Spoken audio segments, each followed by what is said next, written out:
All right, welcome to The Explainer. Today, we're diving into something pretty huge. We're going on this philosophical quest, really digging into a universal theory of existence and, the different ways we might be able to find it.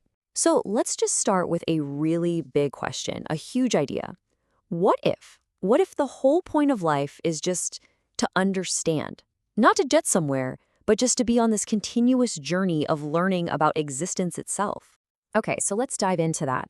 Life's quest for knowledge. And this whole idea that our main job is just to learn, it's not some new age thing. Nope, it's an idea that's been woven through philosophy and faith for centuries. Take this ancient text, for example. It basically frames the whole human experience as a kind of divine education. The main instruction? Read. Which really means to learn, to observe, to figure out what you didn't know before. It puts learning right at the center of everything. And if you really think about that, if you take that definition seriously, well, it changes everything, doesn't it? All of a sudden, science, art, philosophy, they're not these separate boxes anymore. They're all just different tools for the exact same job, trying to understand what this whole existence thing is all about. So, the treasure within us. If life is this big quest for a treasure of knowledge, where do you even start digging?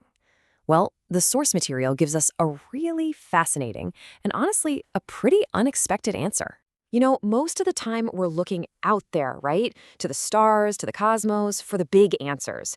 But this points us in the complete opposite direction. It says the map, the key to the whole treasure, it's right here, inside us, in our inner world. And to start that inner journey, we got to get to grips with some really big questions. First up, epistemology, which is just a fancy way of asking, how do we know what we know? I mean, do we trust our senses, our own logic, that gut feeling? What's the source? Then there's ontology. Okay, so what's actually real? What's the study of, well, being itself? What's the basic stuff that makes up everything around us? And from there, you have to turn that lens right back on yourself, the self. Who or what is the I that's even asking these questions? Who's the one doing all this thinking and observing? And all of that, it all leads to the biggest question of all, reality. What is it? What is the true nature of reality? See, by starting with these inner questions, we're building the foundation we need for the rest of the search. Okay, so we've got our inner tools sorted. Now, how do we use them to look at the world outside of ourselves? Our source gives us this amazing metaphor to connect the two, existence as an art gallery. I want you to imagine this. Imagine the entire universe is just this vast, endless art gallery, and everything in it, a star, a flower, a piece of music, another person, it's all a masterpiece. And the crazy part is, we're living inside the exhibition. And this quote right here, it gets right to the heart of it. Everything is not he, but everything is from him. It's like the painting is not the painter, right?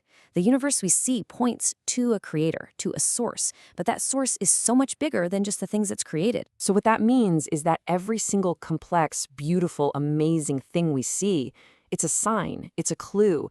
It's pointing to something beyond itself, beyond the material world. The art is giving us a little glimpse into the mind of the artist. All right, so if we're in this giant art gallery, how do we actually read the art? How do we figure out what it all means? Well, our source points to two very different ways of doing it. Two paths to meaning. Okay, check this out. We've got two masters, two paths, laid out by two incredible thinkers, Arabi and Rabbani. Arabi's path is kind of like being an art critic. You start with the art itself, one specific painting, and you analyze it super closely to try and figure out the artist's style and what they were thinking. It's deduction. Rabbani's path, totally the opposite. It's more like you start with an idea of who the artist is, and then you go look at the paintings to see how their signature style shows up everywhere. That's induction. So yeah, it really boils down to two directions of thought. Do you look at the work to understand the artist, or do you start with the artist to understand the work? One's from the ground up, the other's from the top down. Both are trying to get to the same truth, which leads to a pretty practical question for us today. A synthesis for today. Which way is the right way? I mean, we live in a world that's overflowing with scientific data, but we're also searching for something deeper. So what do we do? Well, the source suggests we don't have to choose. The answer is a blend of both. A synthesis, the happy medium, where you take the best of both approaches and combine them. And this kind of holistic approach is, well, it's incredibly powerful. It means you can be both a scientist and a philosopher. You can get right up close and analyze the tiny details, the brushstrokes, but you can also step way back and appreciate the big picture, the whole gallery. It's about seeing both the how and the why. And that brings us right back around, full circle, to where we started this whole conversation. Your own magic key. The tools that every single one of us has inside. Because the ultimate tool for this whole quest, the source tells us, is this magic key. And it's not something you have to find out there. It's already attached to you. It's a part of yourself, your own consciousness. Think of it like your own personal universal translator. It's the one thing that can read the signs and decode the meaning of everything. Not just in the outer world, but in your inner world too. And that leaves us with one last thing to think about. If you have this key, if it's already a part of you, then what profound truths about existence are you uniquely built to discover? What signs is your key just waiting to unlock?